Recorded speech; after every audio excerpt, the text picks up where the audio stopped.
All right. Good evening, everybody. This is Martin Ruof and going live on the Martin Ruof podcast. And very excited to be here. This is the fifth episode and in as many weeks.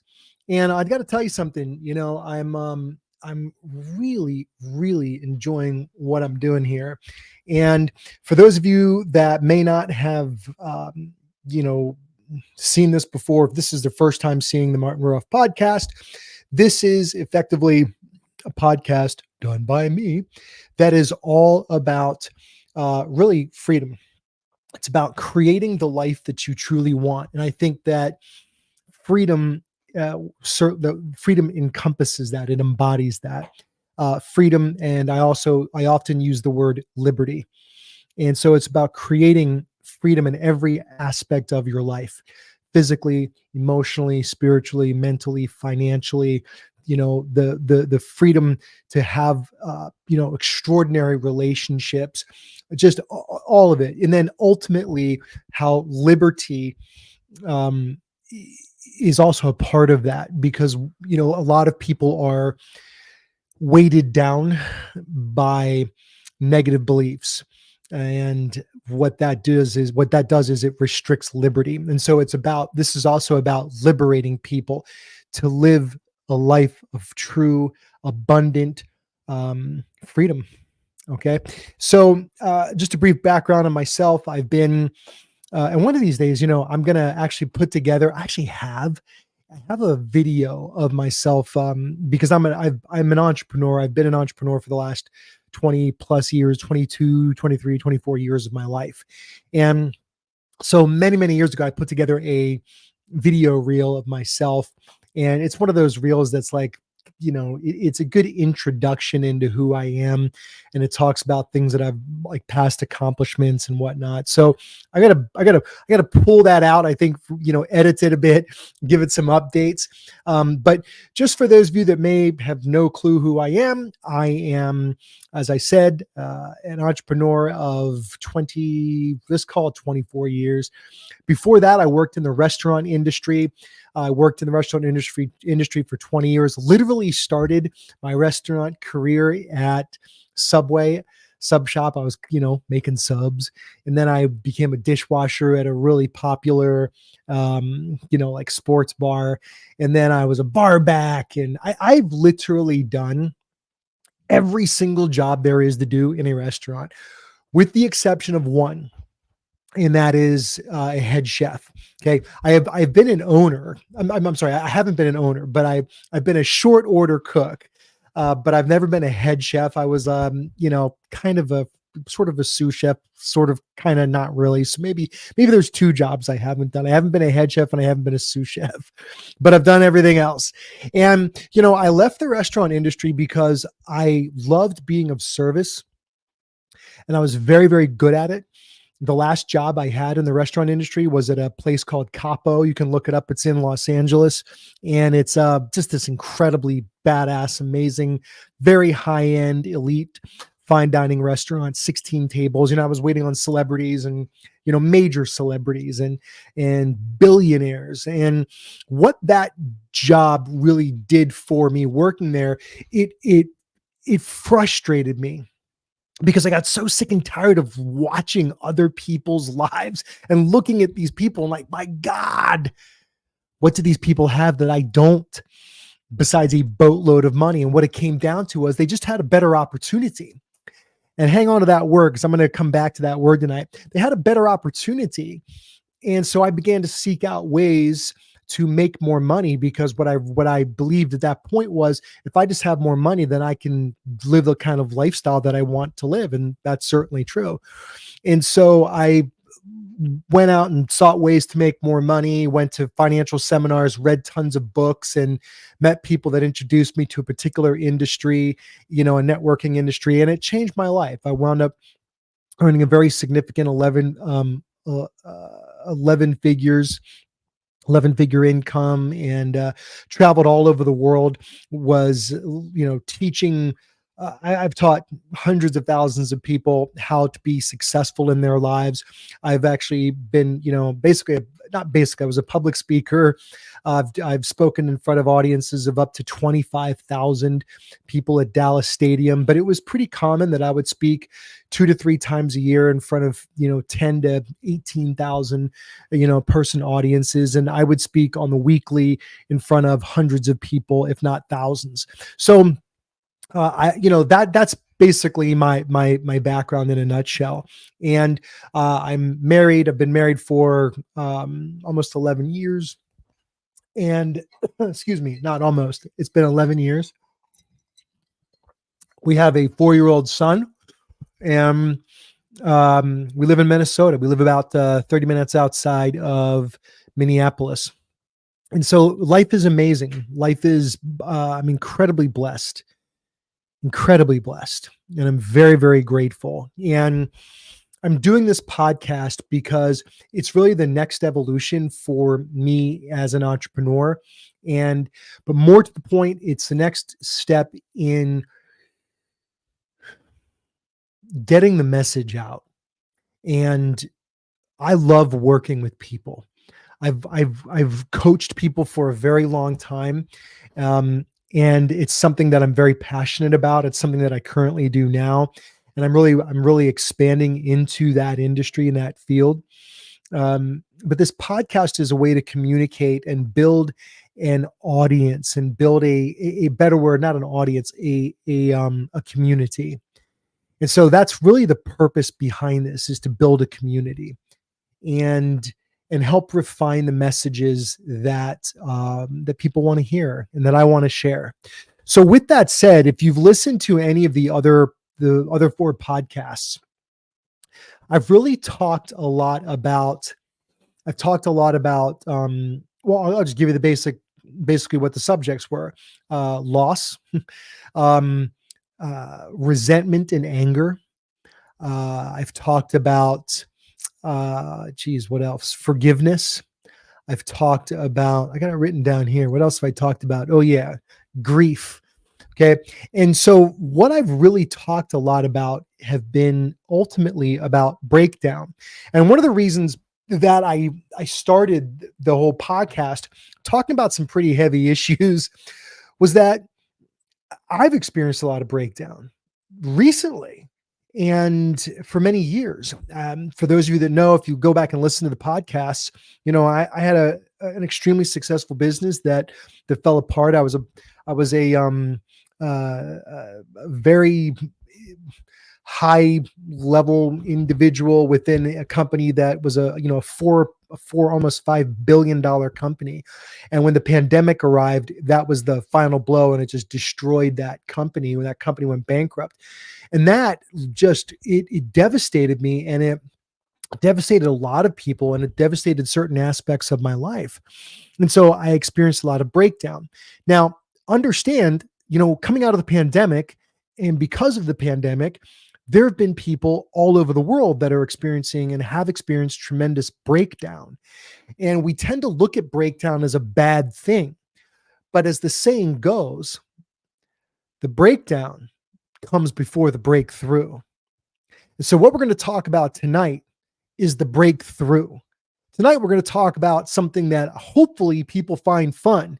And there's a lot of positive energy, and there's a lot of, there's just a lot of fire around it, because the breakthrough is the thing that a lot of people are looking for right now. I just realized I'm not wearing my wedding ring. It's so funny. I just looked in the camera and saw, I took my wedding ring off to wash my hands. So anyway, so the breakthrough excites a lot of people, but some people don't ever get to the breakthrough because they're stuck in the breakdown.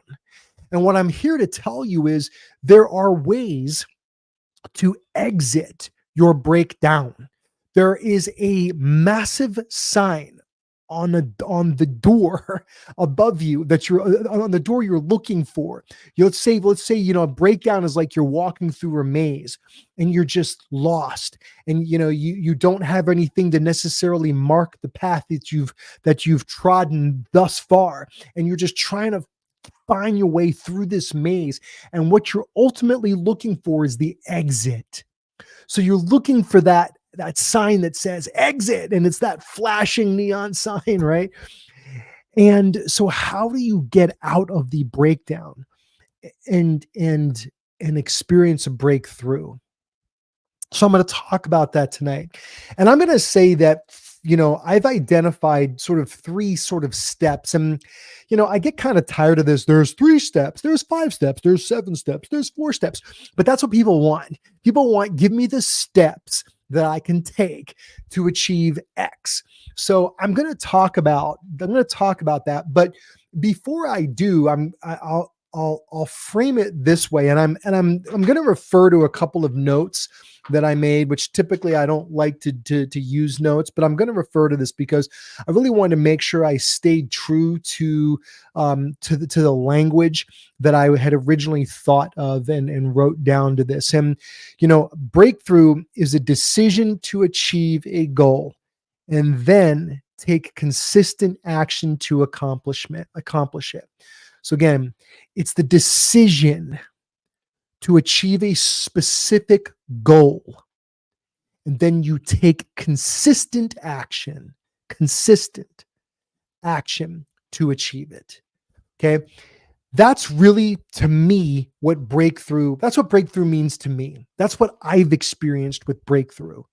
And so a breakthrough, and if we whittle this down and just sort of rip it apart, and you look at a breakthrough, and I said it's the first step is the decision. So if your first step is to decide, let's unpack that word decide. Decide means effectively to cut off. That's what it means. You cut off. A decision is often emotional. Ideally, a decision hits you on many levels: mentally, emotionally, and physically. And I would even venture to say spiritually. Like it hits your soul. Your soul is called to change. And so a decision you cut off, and you make an emotional decision, a mental decision, and it even impacts you physically. When a decision is integrated mentally, emotionally, and physically, I believe that's when that decision has a fighting chance to succeed. You still need a plan. You still need to take action. And really, you don't even necessarily need a plan, to be perfectly honest with you. But you do got to take action. But if a decision is just mental and it's not really emotional, it's not really physical, it's going to be a lot harder to achieve it. If it's just emotional, it's going to be harder. It's still going to be challenging to achieve it. Typically, any decision you make that is towards a worthwhile goal is going to be faced. You're going to be faced with opposition. It's going to be difficult. It may be difficult. There will be challenges. Of course, they're meant to be there. That's meant to happen. But the reality is, again, mentally, emotionally, and physically, when you are struck like that and your decision triggers all 3 of those elements, it's game on. Okay. Now, when it comes to a decision, one of the best times for a decision to occur or to be made is when you've hit a bottom. So I don't know about you, but a lot of people, myself included, have made decisions and make decisions when we hit a bottom. You hear it a lot of times with alcoholics or drug addicts. They say they've got to hit their bottom. Life has to get so bad. Life has to be so frustrating. There needs to be such intense breakdown that the only place to go is up. Or you just stay floundering on the bottom. But again, if you've made a decision, then the only place to go is up. So if you have had tremendous breakdown and you feel as though you have hit a bottom. You've hit a bottom financially. Maybe you've hit a bottom in your relationships. Maybe relationships have fallen apart. Business has fallen apart. Maybe your physical health has fallen apart, and you just are so unbelievably sick and tired of being so freaking sick and tired of being sick and tired of being sick and tired. Then mentally, you're exhausted. Mentally, you're done. Emotionally, you're fed up. Physically, you're sick to your stomach with where your life is at. Boom, you make a decision because you hit a bottom. Well, that's good. Welcome. That's actually an incredibly powerful place to be. You don't have to have hit a bottom, though, in order to make a decision. You don't have to. So I'm not encouraging you to make your life so bad that you hit a bottom and you have to change. No. You can make a decision without hitting a bottom. But for those of you that have been in tremendous breakdown, game on. Game on. Now it's time for your breakthrough. Okay? So, excuse me. What's great about the integration of an emotional, mental, physical decision is that the magic, and I'm just saying it this way, it's like the magic happens. And understand, when I say the magic, I mean that the world, the universe starts conspiring to bring forth the vision you have for your life. So when you are moved emotionally, mentally, physically, spiritually, the world is moved. And that might sound hokey to some of you. And if it does, fine, I don't really care. That's just what I've experienced. The world is conspiring to bring about the vision you have for your life. So what is your vision? Is it positive or is it negative? Is it filled with joy? Is it filled with love, light, and abundance? Is it filled with prosperity, or is it filled with lack and limitation and darkness? Whatever you're envisioning, that is in speaking, that is what the world is going to conspire to create, because it doesn't know the difference between good and bad, right and wrong, positive and negative. It doesn't know the difference between light and dark. It just seeks to fulfill your word, your vision.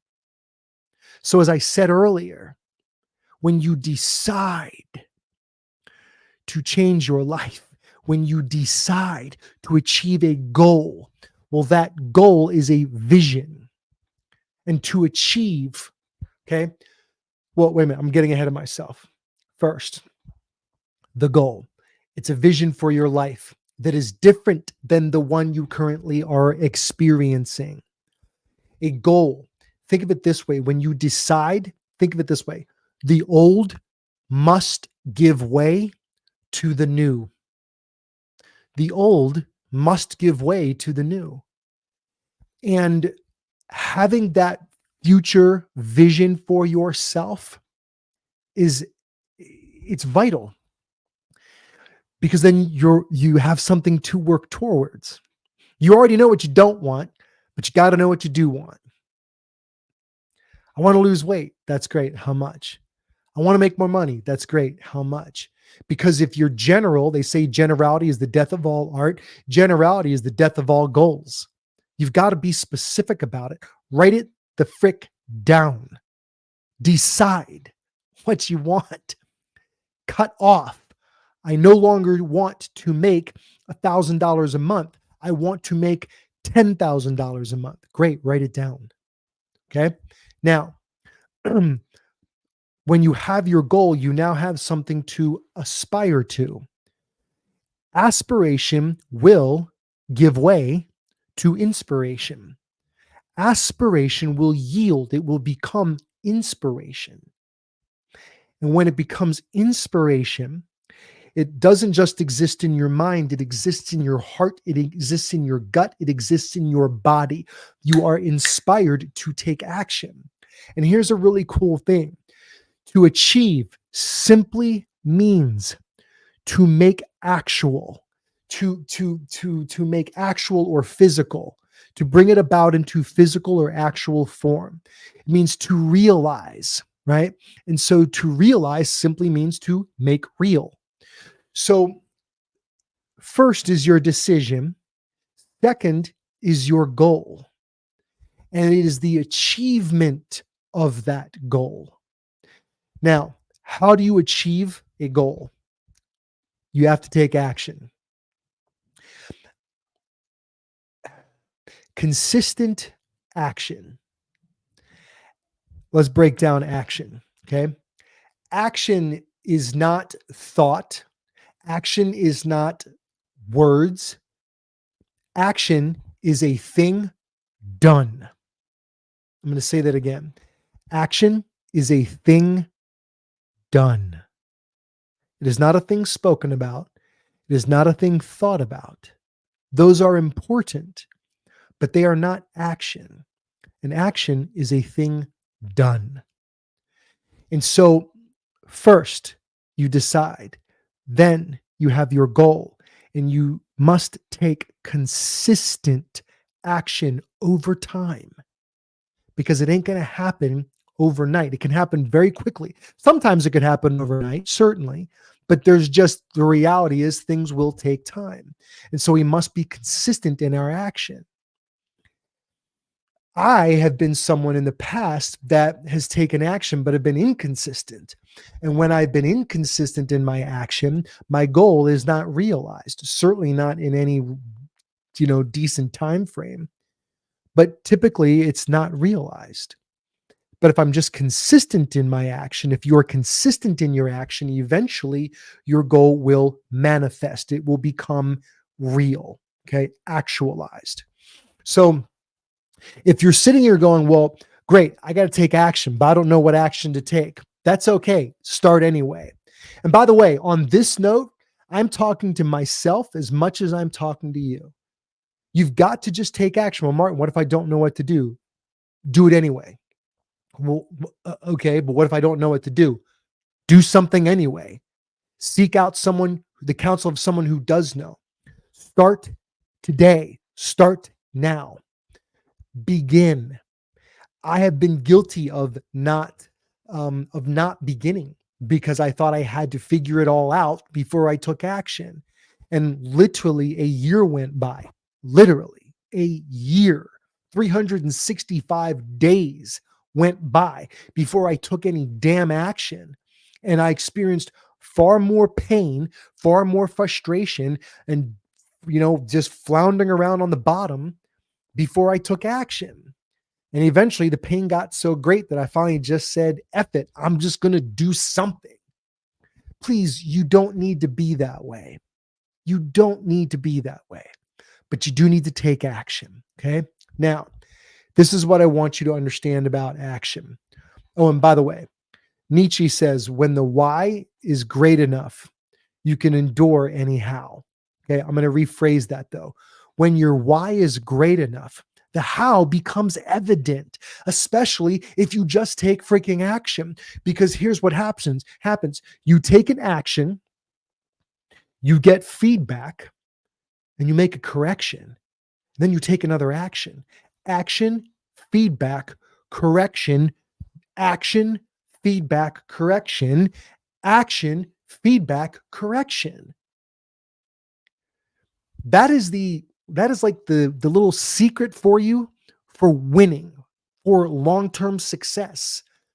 But you've got to be consistent at it. The first podcast I ever did, I literally had a banner across my face. I've talked about this. I was literally like speaking like this. This is what you would see. Okay.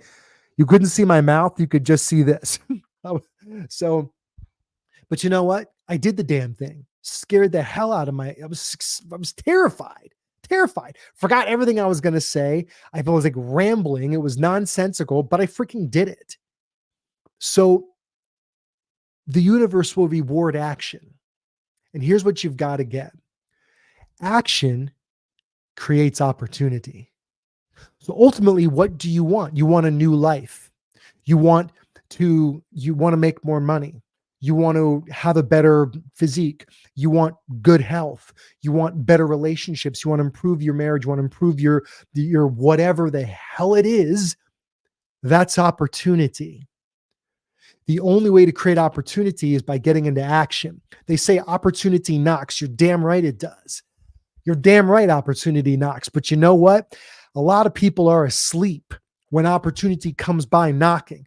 And opportunity, sometimes it whispers, but it really doesn't whisper, right? That's bullshit. It doesn't freaking whisper.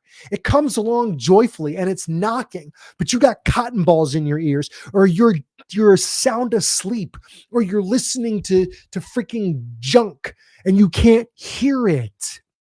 Opportunity is all around, but you got your eyes closed. You can't see it because you're choosing not to. But really, opportunity, it comes by knocking, but you're too afraid to answer the damn door. That's the reality for a lot of people. They say they want opportunity, but they're too afraid to open the door. Now I'm gonna flip this on its head. Let's reframe opportunity, because I don't want you to sit around waiting for someone to knock on the door, because it's not for opportunity to knock. You've got to take action. Because the more action you're in, the more opportunity comes a knocking. So let's flip this on its head. Opportunity. What if you are the opportunity? What if you're the opportunity? So instead of waiting for opportunity to come knocking, what if you're the one knocking? What if you go out and you put yourself out there? Because here's what I know about opportunity. It's energy. It literally reverberates. Reverberation. It's a prolongation of energy. And here's what happens. When you take action, you inspire someone else, because you are someone else's opportunity that they've freaking been waiting for.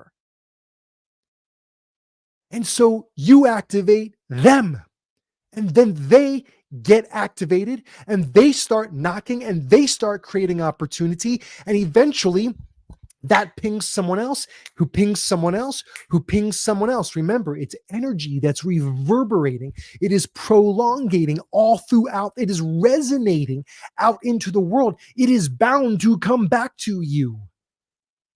So be the opportunity for someone else. And watch how your life changes. You want to make more money? Get into freaking action. Create opportunity. Be the opportunity for someone else. And watch what happens. More money will flow to you. And I'll do a podcast on making more money. I'll freaking tell you exactly how to do it. But you've got to be in action. Fortune favors the bold. And what if boldness is you picking up a microphone and doing a podcast and screwing it up your first time, even second time? What if you screwed it up 4 or 5 times?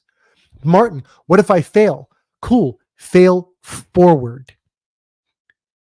Advance the ball. Fail forward. The only way to truly fail is to quit or simply not try. Literally. That's it. There is no such thing as failure in action. You might not achieve the goal. You might get some gnarly ass feedback, but if you got the guts, and if you've been dancing around the damn bottom long enough, and if you're sick and tired and you've made a freaking decision mentally, emotionally, physically, spiritually, you're going to figure it out. And you making a mistake, you're just going to be like, you know what? I don't give a shit. I'm going to do it anyway. And that is boldness. That energy activates other people. You're knocking. Stop waiting for opportunity to knock on your door. You be the opportunity. You are on this earth for a freaking reason. You have skills, you have talents that no one else has. You have a personality. You are the only you created on this earth. You are the only one. You are unique. God put you here for a reason. You are not junk. You are gold. But you have got to unmine yourself. Stop waiting for someone to unmine you or to mine you. You've got to unmine yourself, uncover, discover, discard the crap, uncover, discover, discard the crap, uncover, discover, and go freaking announce yourself. Be of value. Go knock on the door and be the opportunity for somebody else and watch your whole life change because you, and this is the message, you are the breakthrough. You're it. You're it. You're the breakthrough. Stop waiting for the breakthrough to happen and be the breakthrough. When I'm adopted. I was adopted at birth. I'm sorry. I was not adopted at birth. I was placed for adoption at birth. I was adopted at 6 months old. I was in a foster home for 6 months. And I grew up. I was adopted by Fred and Sheila Ruof. And I grew up. And by the way, I'm half black, half Italian, Sicilian, actually. And Fred and Sheila Ruof were white. Fred has since passed on, but they're white. So my whole family was white. I'm, brown skin. And so eventually I grew up wondering, well, why do I look different? The only reason I actually ever thought about it is because somebody told me I was different in a very, not nice way. And that's a whole other podcast, but, because we have far more in common than we have differences. But in any event, I lived for a long time wondering, who am I? And as an adoptee, I had this sense of just always wondering, how did I get here? And so long story short, the purpose of what I really want to tell you about is I began to seek out my birth mother when I was 24 years old. And it took me a long time. It took me 23 years old. It took me 10 years to meet her. Okay. 10 years. It was a very, very long journey. And she lived her name was Anne. She's passed away, but her name was Anne. And Anne lived in Springfield, Massachusetts. I lived in Baltimore, Maryland. I found her through an adoption service and all this other stuff. But the real purpose of what I want to share with you is that my whole thing was for 10 years and longer than that was I wanted to meet Anne. I wanted to understand, why did she place me for adoption? I had questions.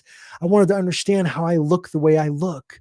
What do my parents, my real parents look like? My birth parents look like? How did I come to be? I had all these questions. And so as I was seeking her out, my whole goal was to meet her. But there was always doors blocking us. There were obstacles. There were physical obstacles, physical doors blocking me. And I found out where she lived, and I would go to attempt to meet her. On 3 separate occasions, I flew to New England to meet her, Massachusetts to meet her, and she just didn't want to meet. And long story short, is that I had decided that when I was 33 years old, I decided I'm going to meet her. I decided.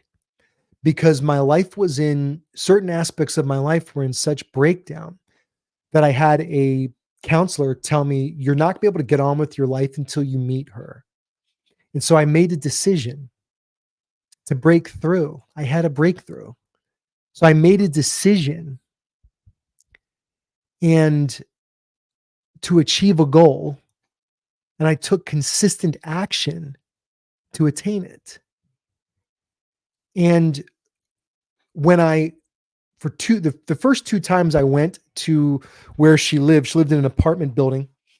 And in order to gain entry into the apartment building, you had to go through a security door.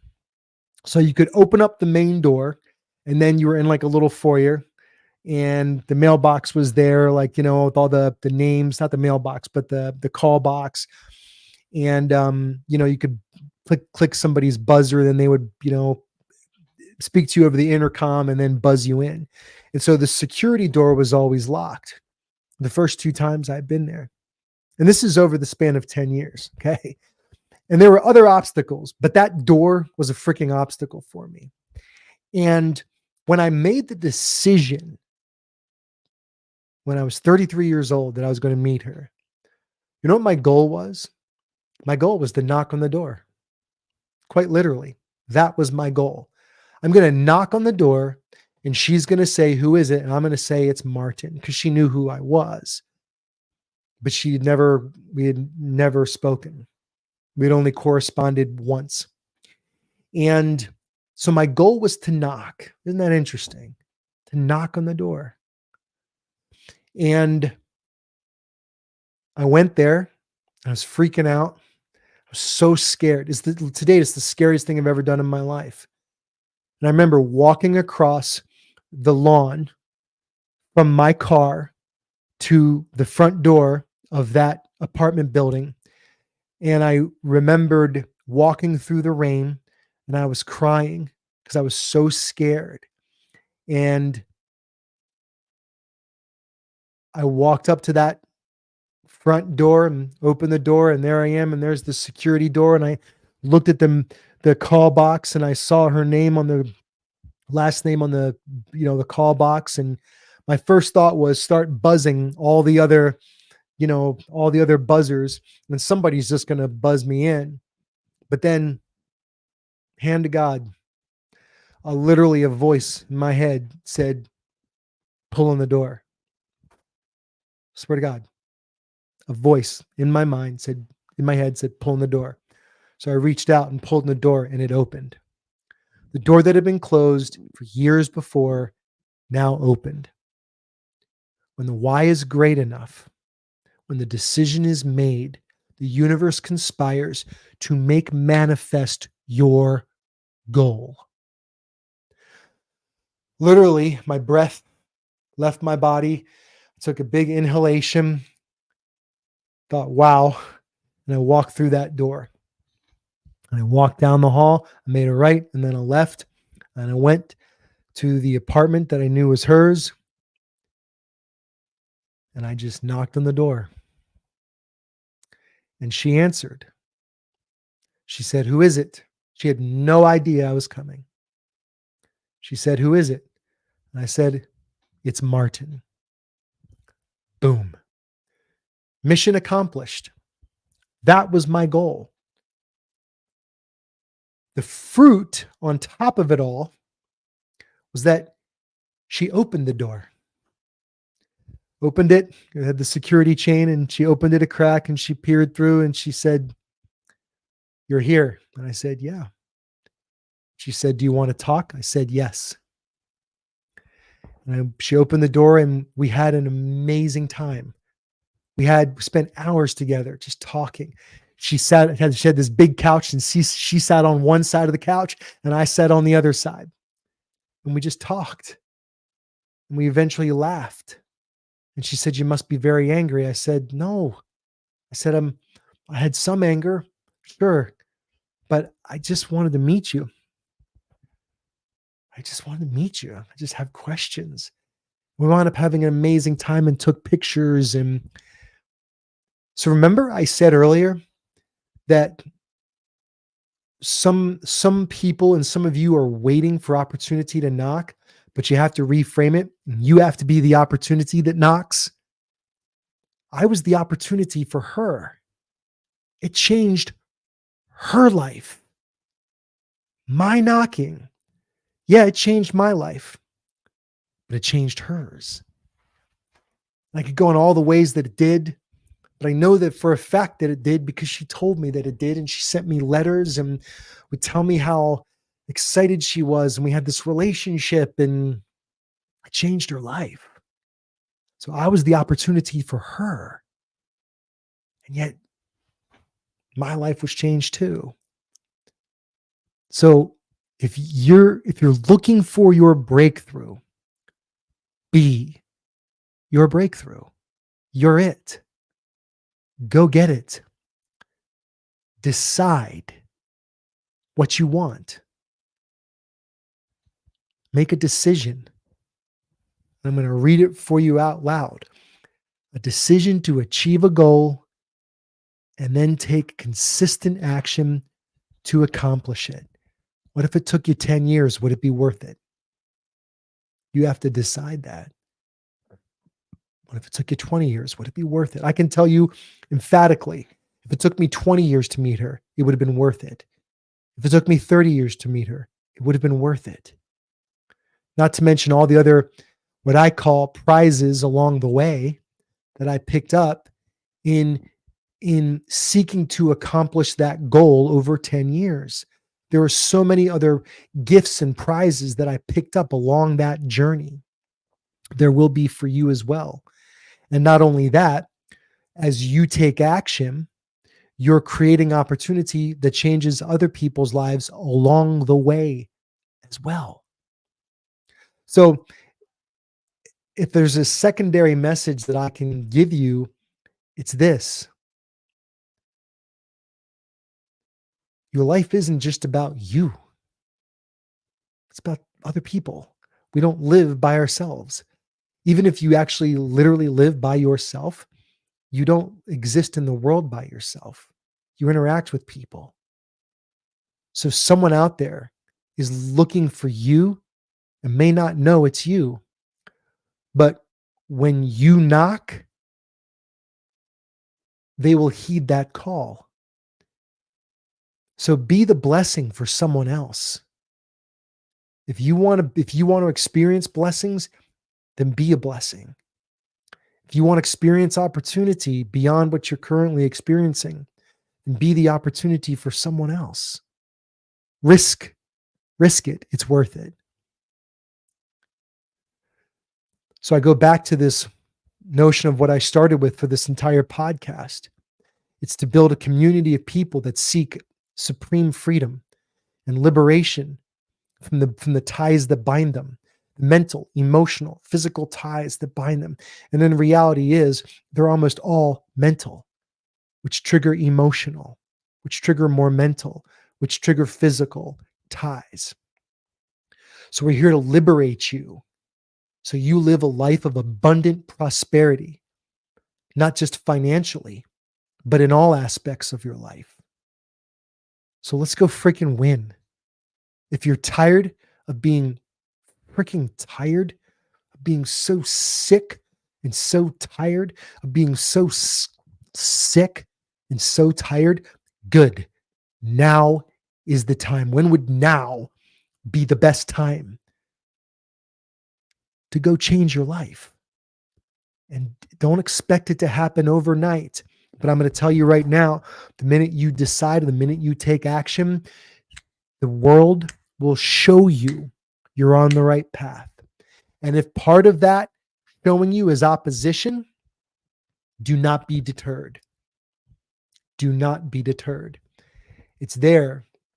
Opposition is there to refine you, to refine your message, to refine your calling, to refine your skills, to refine your talents, to make your opportunity for others that much greater.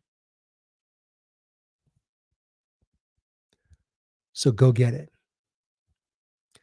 And I'll say it this way. Let's go get it. Let's go do it.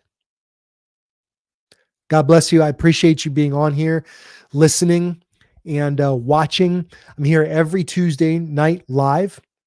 There'll be more. I'll be dropping in on the YouTube channel, the Martin Ruof YouTube channel. I'll be dropping in more podcasts that I've recorded. And eventually I'll start bringing on some guests, and we got some cool things planned for this. But every Tuesday night, 7 p.m. Central, please like and subscribe to this. And if you'd like, please share this with other people. I'm going to start dropping some of the snippets of this on social media and getting it out there. So again, like and subscribe, and join the community. And I look forward to hopefully conversing with you and meeting you one day. All right. God bless you, everybody. That's it. Have a wonderful night. A wonderful night. Or whenever it is that you're watching this. Okay. God bless everybody. See you later.